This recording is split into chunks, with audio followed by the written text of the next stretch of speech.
একটি বোলে নিয়েছি 3 কাপ ভিজা চালের গুঁড়া, হাফ কাপ পানির মধ্যে আধা চা চামচ লবণ গুলিয়ে নিচ্ছি। এরপর এই পানিটা অল্প অল্প করে গুঁড়ির মধ্যে দিয়ে মিশিয়ে নেব। শুকনো চালের গুঁড়ি নিলে হালকা গরম পানি করে নিতে হবে। ভেজা চালের গুঁড়িতে নর্মাল পানি হলেই চলবে। চালটাকে মুঠি করে দেখতে হবে, যদি শক্ত হয়ে দলা দলা হয়ে ভেঙে যায় তাহলে বুঝতে হবে রেডি হয়ে গেছে। এবার এগুলোকে একটি চালনির সাহায্যে চেলে নিতে হবে।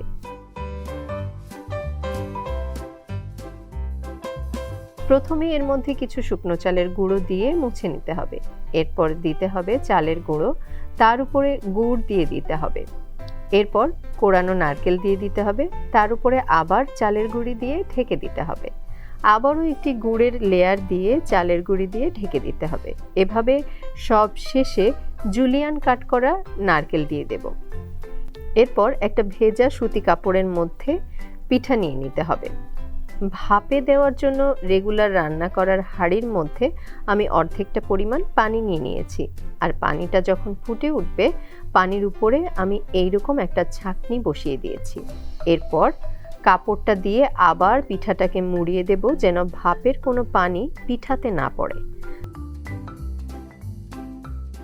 তৈরি হয়ে গেল গরম গরম ভাপা পিঠা।